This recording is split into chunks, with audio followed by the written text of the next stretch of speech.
Okay, today we will start a new chapter, and the name is Z-transform. Honestly speaking, Z-transform, together with perhaps the Laplace transform, are the cheapest deals that you can get for the final examination, because the content is quite coherent. It's easy to understand, it's not very complicated, and once you understand the Laplace and the Z-transform, you will be able to solve a majority of the questions in the final, because those are the latest topics. So I recommend that you pay attention to this new topic, the Z-transform, and try to understand it well. So let's write the name of the chapter first. Z-transform, and it corresponds to the Laplace transform in discrete time, because Laplace transform was a transformation for continuous time signals x of t. Now we have x of n, and what's the corresponding transformation for that? First, let's see what we did in the Laplace transform. We said that we assigned a new variable s, which has a real part as well as an imaginary part. Imaginary part was governing the frequency content, j omega. Sigma was more related with the region of convergence, suppression or expansion of the exponents. Now, in the discrete time Fourier transform case, if you remember, the Fourier transform that we defined was something like this. It was capital X of e to the j omega. You remember that? Because that was the notation. And it was equal to a summation over all x of n multiplied by e to the minus j omega n. Okay. Now, what we're going to do is we will augment the j omega variable over there, e to the j omega n, in that variable, with sigma plus j omega again. So the context is quite similar. It's not very much different.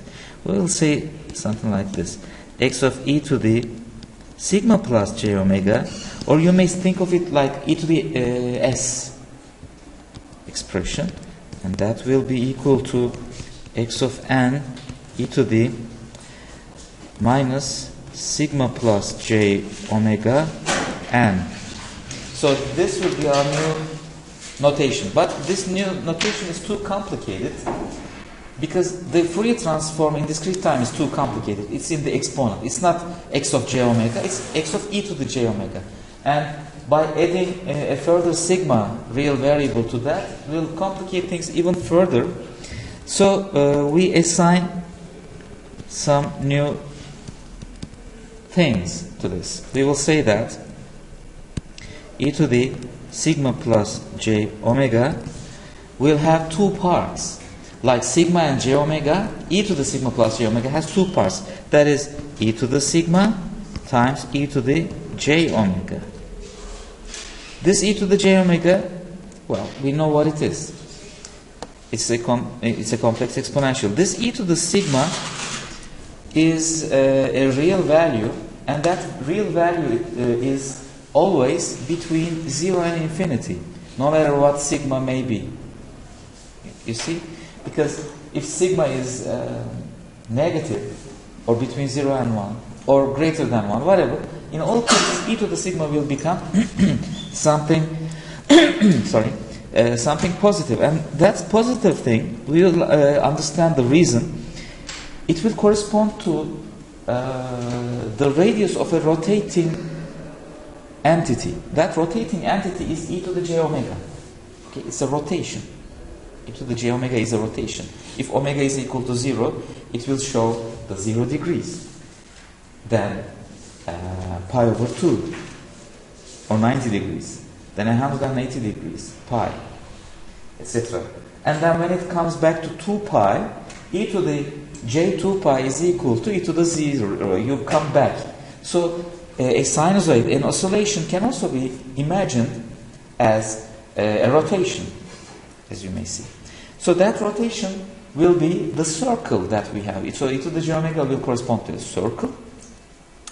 And e to the sigma will correspond to the radius of that circle. Because originally, without that e to the sigma, e to the j omega by itself will have a radius of 1.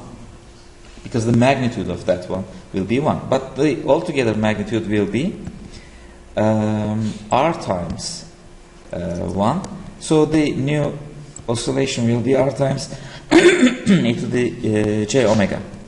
So this is our new notation, and we will have a shortcut for that, and that's where the name comes from. That will be z. You see that the new variable z is also complex. It's a complex variable. But it's not sigma plus j omega. It's e to the sigma plus j omega, which corresponds to r times e to the j omega. And that r is the radius, e to the j omega is a circle. We also call it a unit circle because the radius is 1. Of course, using the Euler's expansion, you can expand e to the j omega into cosines and j sines, and then you will see that it's indeed a complex entity. So just like the S-plane, the Laplace plane, where the real axis corresponds to the horizontal one and the vertical is the imaginary axis, we will again have a complex axis, and we are going to call it the z-axis this time. And guess what? On the z-axis we will have poles and zeros, quite similar to poles and zeros in the S-plane. Okay, so what can we say about the z-transform then? The z-transform can be reformulated like this. E to the sigma plus j omega is r times e to the j omega, and in that parentheses argument, therefore we have x of z, and x of z is equal to, for all n summation, x of n times. Now, can you relate the top right corner, e to the minus sigma plus j omega n to z? Can you relate that to z? What does that say? E to the sigma plus j omega is z. So what is e to the minus sigma plus j omega times n? It is z to the power minus n with a negative sign in the exponent, and that is the nth power is taken, so the exponent is multiplied by n. Okay, do you all see that? So this then automatically becomes our new transformation formula, which is the z-transform. And this z-transform, without going to, before going to the examples, we will see later why it really corresponds to the time domain representation itself. You see that the this summation will induce some z polynomials, z to the minus n for all n. Suppose that x of n has finite duration. It starts at n is equal to 0 and ends at n is equal to 10, for instance. Then what kind of an expression does x of z have? It will have expressions like something times z to the 0. Z to the minus 0 is z to the 0, which is nothing, 1. So then we will have another coefficient that is plus x of 1, which is another value, times z to the minus 1, plus something else times z to the minus 2, plus something else times z to the minus 3. So z to the minus 1, z to the minus 2, z to the minus 3, etc. will contain or will formulate our polynomial, z polynomial. Conversely, we will have, we may have some negative n's, because that summation of over n may start from minus infinity and go up to plus infinity. For negative n's, it will be z to the 1, z squared, z cubed, z to the 4, z to the 5, etc. So we are going to have a z polynomial in the end. And that z polynomial have nothing but coefficients related with the signal itself. What is a polynomial? Let's remember a polynomial. over, I don't know, x, for example, we know that a polynomial is something like ax cubed plus bx squared plus cx plus d. But this one goes further to the negative powers as well, plus ex to the minus 1 plus fx to the minus 2. For instance, this is a polynomial.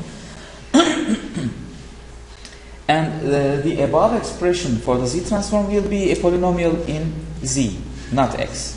It will be a polynomial in z. But what are these a, b, c, d, etc.? What are these coefficients? Look at the formula again. The coefficients are here. They do correspond to the time signal itself. So, let's start with the first example then. It's our first signal, but this signal I didn't like much. Let's make it extending to the negative side, like this.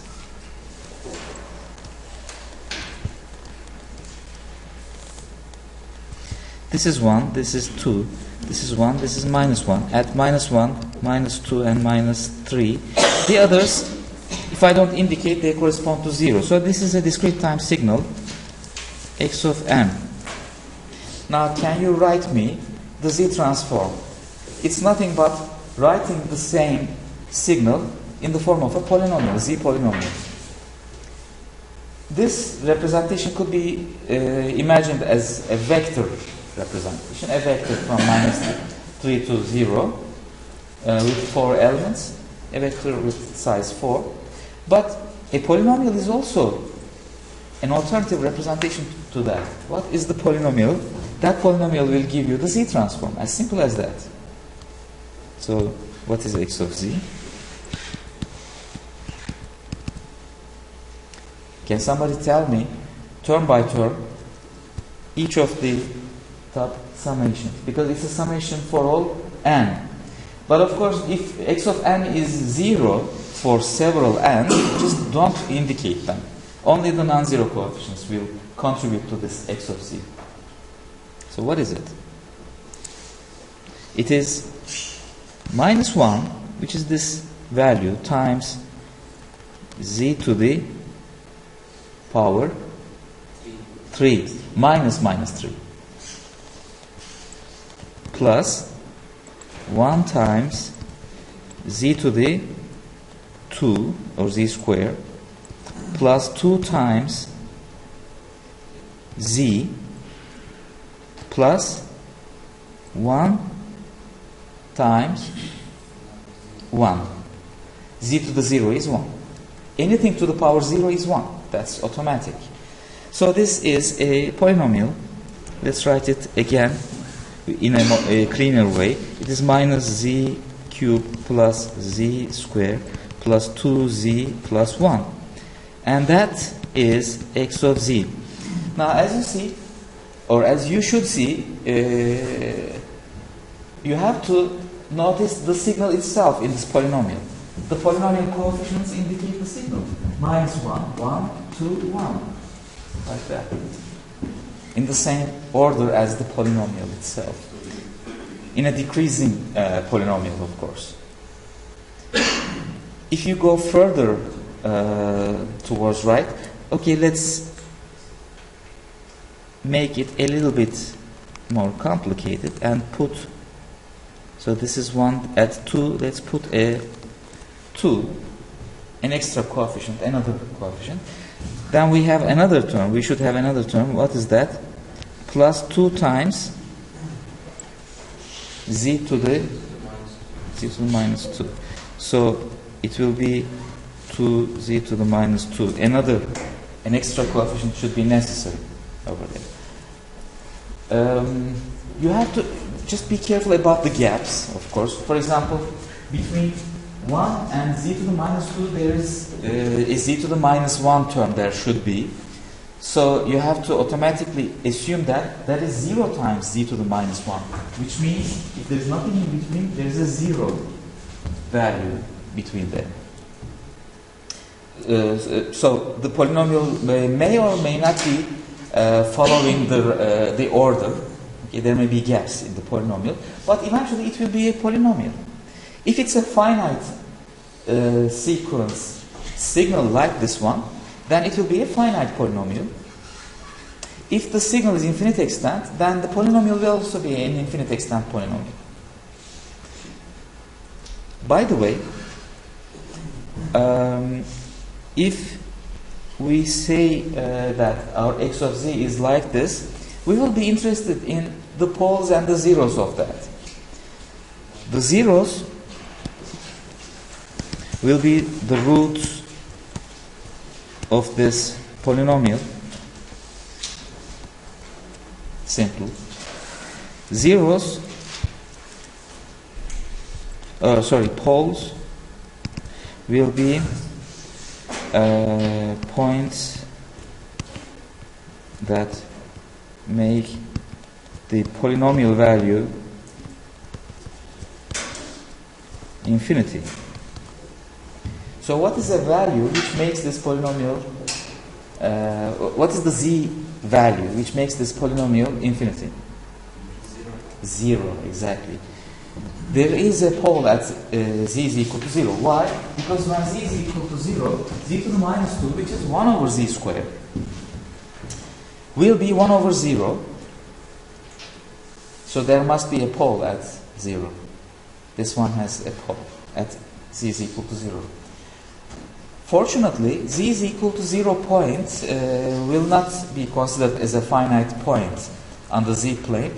So we will see that, or you can safely assume that, in fact, there is no pole for this one. There is no reasonable pole on the z-plane. In other words, it's only at z is equal to 0, and z is equal to 0 is a point which is excluded normally from the z-plane. Just like z is equal to infinity. There may be, you can also say that a value which makes this thing, this polynomial infinity, is z is equal to infinity. So there is another pole at z is equal to infinity, isn't there? Because when z is equal to infinity, z cubed or z squared or z itself will also be infinity. So we have another pole at z is equal to infinity.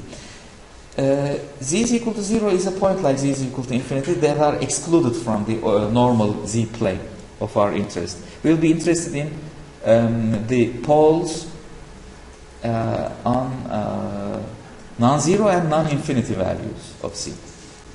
So this is an example of finite signals, finite extent signals z transform. Now, you know convolution, right? How did we perform convolution? We were flipping around one of the signals and sliding over the other one, and the overlapping things are multiplied and accumulated, and with respect to the shift, you assign the values of the convolution output, let's say y of n. Now, there is another way of understanding what a convolution means, and it comes from the convolution versus multiplication property. Do you remember that if you convolve two signals, you multiply their Fourier transforms, or you multiply their Laplace transforms in continuous time? Now, the same property holds here. If you convolve two signals, then you multiply their z transforms. That's also a property, and an easy one, an easy property. Now, at the right hand side of it, let's draw a red signal like this.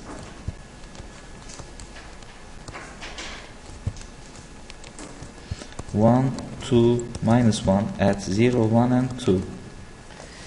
So I'm going to call this h of n, let's say, on the n axis. What is the z transform of it? It is h of z is equal to 1 times z to the 0 plus 2 times z to the minus 1 minus z to the minus 2. Minus 1 times z to the minus 2. So this is the z transform. We have the z transform of x here. We have the z transform of h here. And I say that in the convolution, you need to multiply the two. What happens when you multiply two polynomials? You get another polynomial, probably a longer polynomial. The length will be a little bit longer. What is the highest order of the polynomial which you get when you multiply x of z and h of z? What is the highest z power? The first one has z cubed, z to the 3, which is the highest, positively highest. Over there you will have the highest to be z to the 0. So when you multiply the two terms, you will again have a term z to the 3.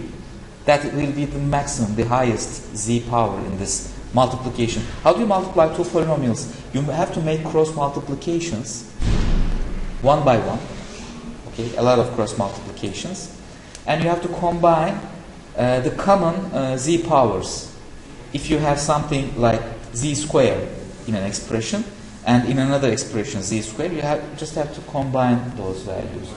So what is the negative highest power that you get? This one is up to z to the minus 2.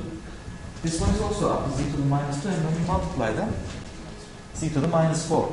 So the multiplication will span from z to the 3 to z to the minus 4. It will be that long. How many items are there? How many z power items you have? 8, yeah. From 3 to minus 4, including 0, there are 8. So the multiplication output will have 8 terms. 8 terms. Just write them, multiply these two, and accurately and carefully find the multiplication of these two polynomials and write it down.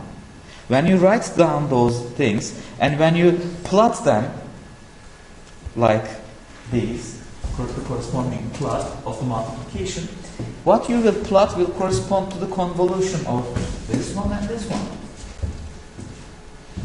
So now we have an alternative of performing convolution, right? We just transform our discrete time signal into a polynomial. We convert the other signal, discrete time signal, to another polynomial. We multiply those polynomials. And that polynomial multiplication result will correspond to the convolution automatically. So convolution is the same as polynomial multiplication. And I was quite impressed when I noticed that actually it used to be like this. I don't know how they do it right now, but there used to be some AMP files in the mathematical package called MATLAB. Okay, we're all using MATLAB. In MATLAB, they have a container called polynomial, and they do the polynomial multiplication using convolution. Just the opposite. They don't do convolution using polynomial multiplication. They do polynomial multiplication using convolution because convolution is more systematic. The algorithm to write a convolution, if you want to write a program, a C program, for example, to perform convolution, that will not be very difficult. You flip around and you slide, you overlap. So that is the methodology to apply polynomial multiplication, as a matter of fact, not the other way around. For humans, polynomial multiplication is quite easy to understand what it means, but algorithmically in the computer it's easier to convolve. So they do polynomial multiplication using convolution. Furthermore, let's do some more signal processing. They do MATLAB convolution not with an algorithmic convolution because it's a slow operation for long sequences. If both of the sequences are quite long, then it's not worth it. There is a faster way of implementing convolution. Can you imagine what? They apply the so-called discrete Fourier transform, which we haven't seen. We have seen the discrete time Fourier transform, but we didn't see discrete Fourier transform. It's a topic of digital signal processing. We're not going to cover that. But discrete Fourier transform is a sort of Fourier transform.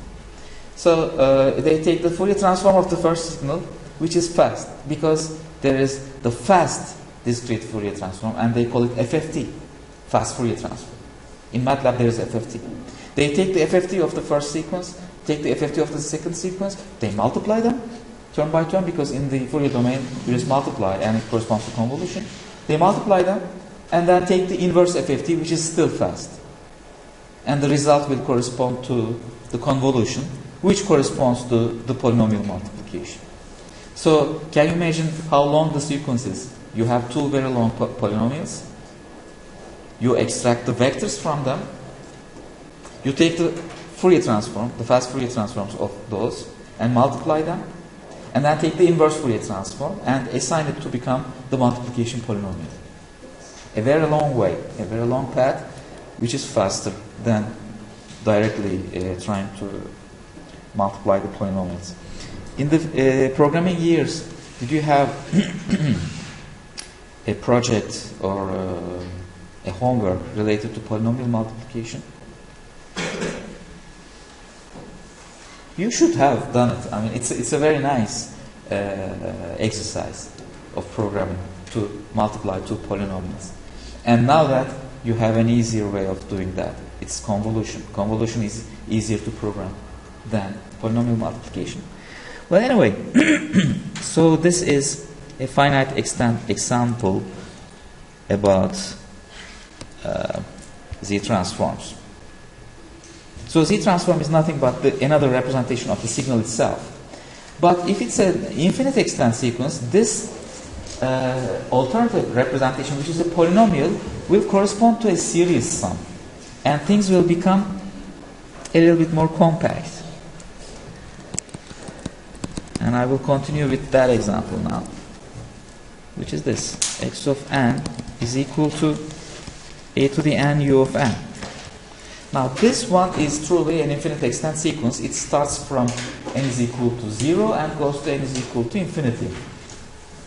And what is the Z transform of it? And the Z transform is, by definition, this infinite summation, n from minus infinity to infinity, for all n in other words, x of n, which is a to the n u of n, z to the minus n. That is the formula that we have. The same summation over n. It's not over n anymore. Because of this u of n here, it forces this n to start from 0 and go to plus infinity. It's not from minus infinity anymore. So n is from 0 to infinity, a to the n, and u of n in this range is 1, so we don't write it, z to the minus n, or n from 0 to infinity. How can we combine these two terms in this multiplication? It is a times z inverse to the power n. Do you agree with this? And that is an infinite series summation. Just call a times z inverse is equal to, I don't know, alpha. Then it's a summation n from 0 to infinity, alpha to the power n. And we know what it is, if it converges, of course. This expression is equal to 1 over 1 minus alpha. So this thing here is 1 over 1 minus a z inverse. And that is really the Z transform. You can box it. But are there any poles and zeros? What is a pole? Let's look at the poles first. It may be easier to find the poles, in fact. What could be a pole? Yeah, the denominator must become 0. So a z inverse, can it become 1? Yes. When z is equal to a, it will become a over a, and that is 1. And 1 minus 1 is 0. As you see, the way to understand the pole is not very complicated, but it may be easier if you just expand the whole formula into a simpler format to directly see what the pole can be. Let's multiply the numerator and the denominator by z, and then we will have z over z minus a. So it's now easier to see that z is equal to a is a pole. But nevertheless, in the previous representation, it's also possible. And this is enough. This is the correct answer. If you just indicate it this way, it's even better. But that new representation now yields us the fact that z is equal to 0 is a 0. Because the numerator is z. So when it becomes 0, then the whole system becomes 0. Previously, maybe it was a little bit more difficult to see that z is equal to 0 was a 0. But it was. Because when z is equal to 0, 1 over 0, z inverse will become infinity. So we will have an infinity in the denominator. 1 over infinity will be 0. But it's more complicated to see it that way. Probably we see it better now, that z is equal to 0 is a 0. Is a 0. Z is equal to a is a pole. Now, what could that pole mean in terms of regions of convergence? Now, we can come up with the similar concept of so-called region of convergence, just like the Laplace transform, but it's the whole idea. If I said that the left-hand side expression, this one, converges to this as an infinite series sum, if it converges, when does it converge?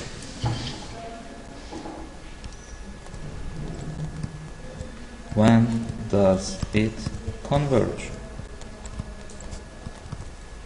So let me write it again here. Summation n from 0 to infinity a z inverse to the power n. When does this expression converge? It converges as long as the alpha, I said that a z inverse is alpha, as long as alpha is less than 1. The magnitude, the size of it is less than 1. Then it will be a convergent series sum. What would happen if alpha is greater than or equal to 1? Then that summation will be equal to infinity. Right? So that's a problem. We will say that it converges if a times z inverse magnitude, this alpha thing, is less than 1. Then our result will be correct. Otherwise, what I wrote as a result was incorrect. I mean, I was lying about the convergence. I was just assuming that it was converging. But it converges only under this circumstance. And that means something. It says that a z inverse in magnitude is less than 1 means a z inverse magnitude is less than 1 because they are in multiplication form. And so z inverse is less than a inverse. I'm just complicating things perhaps. It converges if the magnitude of z is greater than absolute value of a. So a z inverse magnitude is less than 1, the top one is correct, if the magnitude of z is greater than a. What is the magnitude of z? We have already given a name to that, but we didn't know it. It's somewhere here. What is the magnitude of z? Yes, exactly. It's the radius, r. So the region of convergence will be with respect to r is greater than, or r is less than, or r is in between some values. That's what we will come up with. R is greater than absolute value a is our region of convergence. Now, it's a radius. So can we really plot this region of convergence?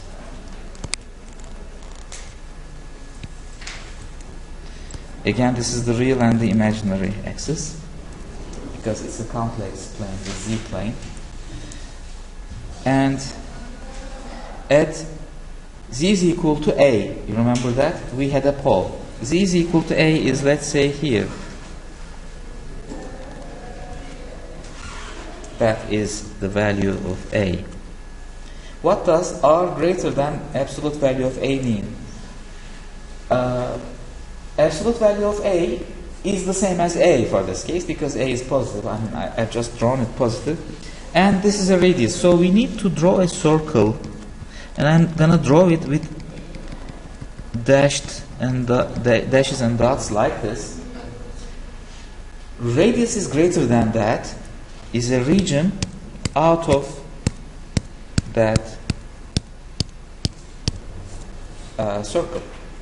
So out of it will be the region of convergence. It's a little bit different from the Laplace transform, because in the Laplace transform, if something is greater than something, if sigma is greater than something, we just draw it to the right of it. But now we draw to the out of a circle. And the radius of that circle is determined by the position of the pole. Notice that if a is not a positive value, but a negative value, if that is the case, then a would be where? Here? No, it would be here. But the radius or the circle will be the same, exactly the same. And it will still be out of it. That's why radius is greater than absolute value of a doesn't really care about the sign of a. The radius will still be a positive magnitude, and you will have to draw a circle. If you have this kind of a radius or this kind of a radius, which are the same.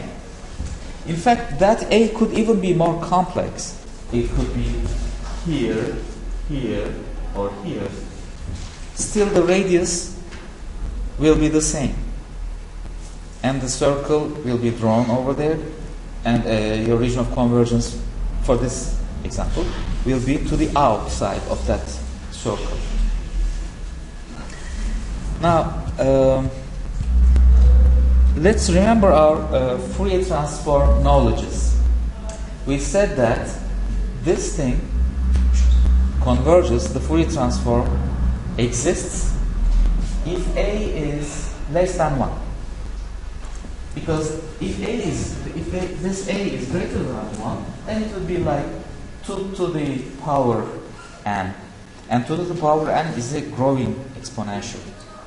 But if it is less than 1, like 1 over 2, then the summation will be 1 over 2 plus 1 over 4 plus 1 over 8, etc. So it will be a converging series, and it will have a Fourier transform. So a must be less than 1 in magnitude. What does that mean in the region of convergence? It means a is somewhere here and 1 is somewhere here. It must be. And then you draw a unit circle with a radius 1. That is the definition of a unit circle.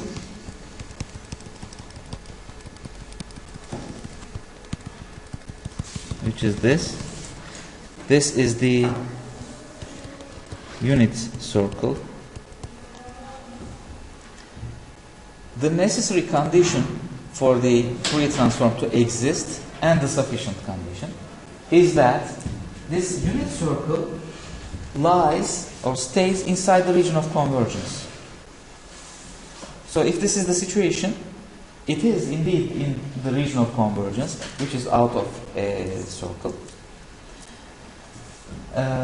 And therefore the Fourier transform exists, we will say. The unit circle is inside the region of convergence. And it happens if a is less than 1 in magnitude.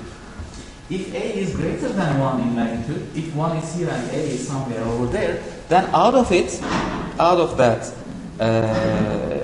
that circle will not include the unit circle. The unit circle will be out of the region of convergence. The region of convergence is everywhere there, and unit circle is inside a portion where it doesn't correspond to the region of convergence. Then the Fourier transform will not exist. That's why if a is greater than 1 in magnitude, magnitude, the Fourier transform doesn't exist. The existence of Fourier transform, or if you say Fourier transform exists, means that if it's a system impulse response, if it's not a signal, if it's not x of n but h of n, for example, then it corresponds to a system. Then we say that the system is stable.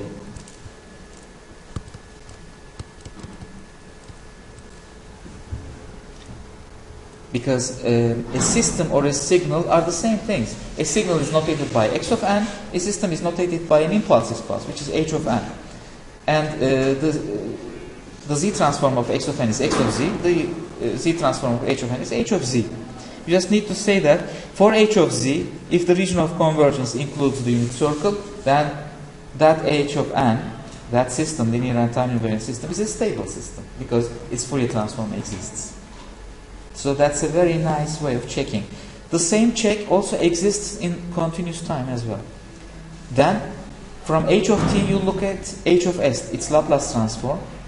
And if the region of convergence includes the j omega axis, sigma is equal to 0 axis, j omega axis, then you say that the system is stable because the Fourier transform exists. J omega axis is included. Therefore, the system is stable. Okay. So this implies two things. In continuous time, j omega axis is inside region of convergence. In discrete time, unit circle is inside region of convergence. In fact, unit circle and the j omega axis are the same things, aren't they? Remember that z is e to the s, e to the sigma plus j omega, in other words. If sigma is 0, then it is the j omega axis. Then z will become e to the j omega, and e to the j omega is equal to circle.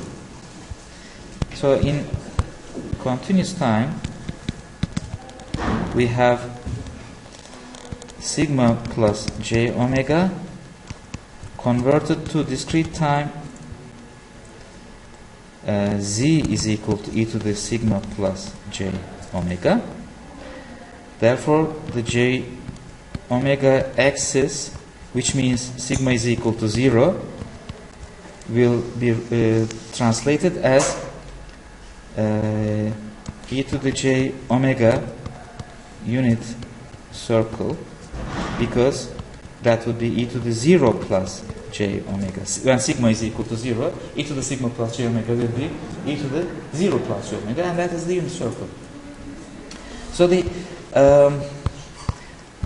there's a mapping in the shapes from the Laplace to z plane, and that is a warping. You have stripes on the Laplace plane, remember that? And those lines or stripes, vertical things, are rotated into the z plane. This is the j omega axis, rotated and bent to form a unit circle. It's a mapping like that from S to Z. Everything that is straight becomes rotated in the Z plane. And everything to the right of a line will become to the out of a circle. Everything to the left of a line will become inside the circle, an area inside a circle, and things like that. We will see, of course, more examples with respect to that. It may be a good idea to increase the number of examples. And now I'm gonna show you for this hour's last example an awkward example and a surprising one, and then you will see why we need the region of convergence, just like why we need the region of convergence in the Laplace case.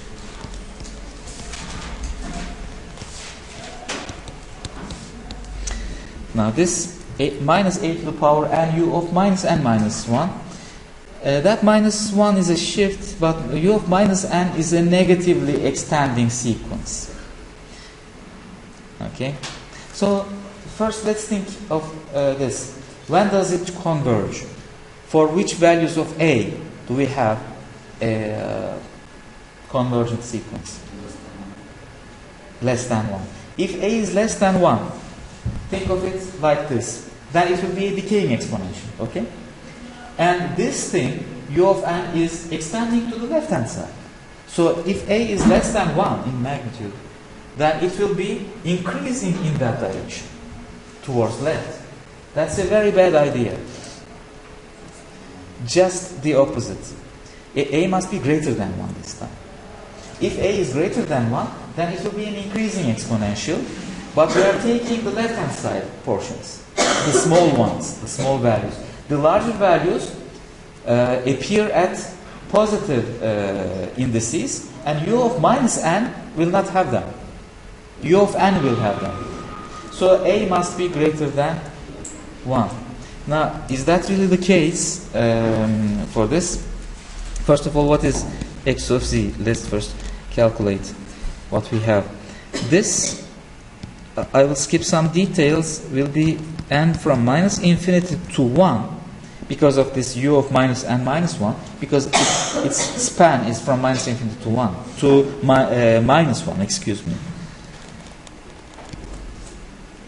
Minus infinity to minus 1, a to the n, z to the minus n is what we have. And we can also write it as n from 1 to infinity by making a change of variables. N is equal to minus n. A to the minus n, z to the n. Or if you're uncomfortable with using the same name as the changed variable, then you can say m is equal to minus n. It will be m from 1 to infinity, a to the minus m, z to the m. Okay? That is the same thing. And since it starts from 1, it misses one term, and that one term is equal to 1, because when n is equal to 0, z to the 0 will be 1, and a to the 0 will also be 1. So we can write it like this: n from 0 to infinity, a inverse z to the power n.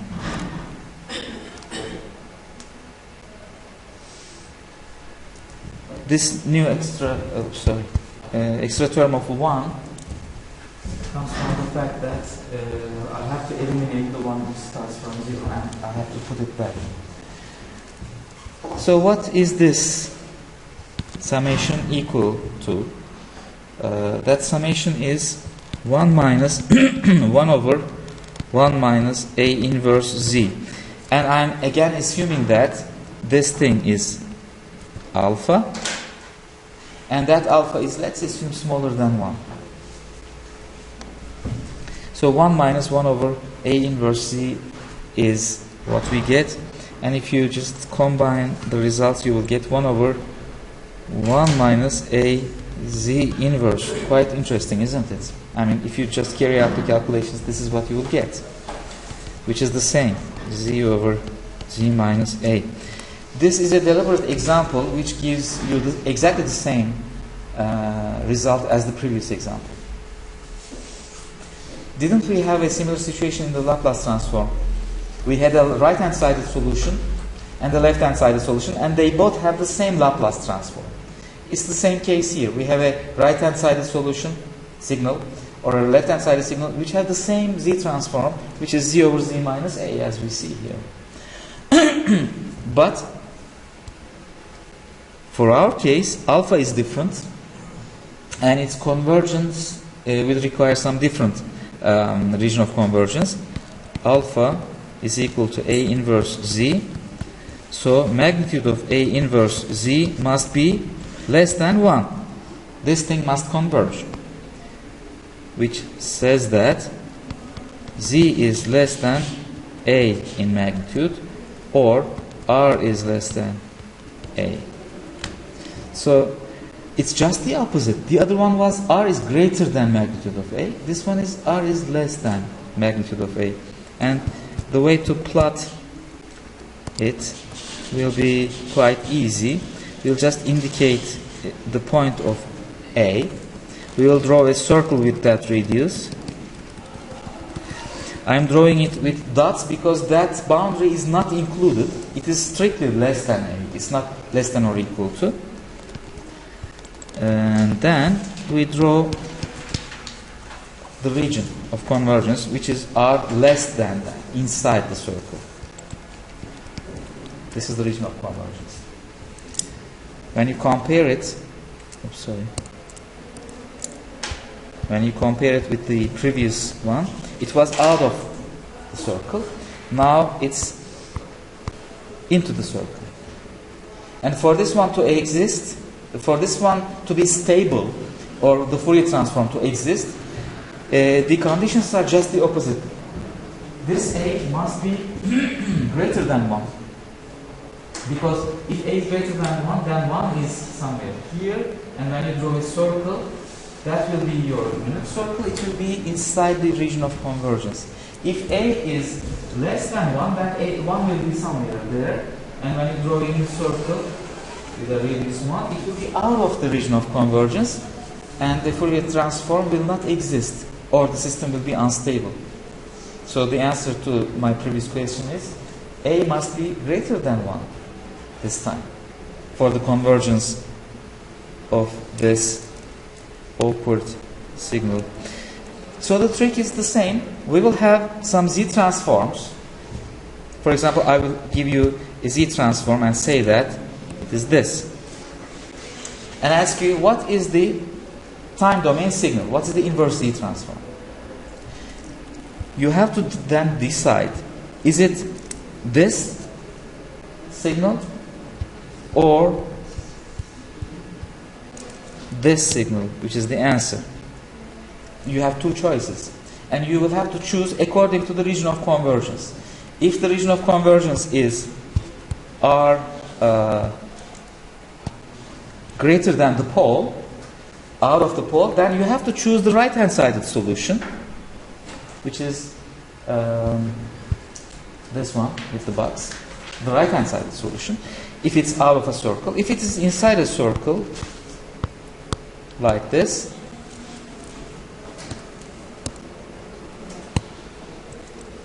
then you have to choose the left-hand sided solution, which is given with the box over there.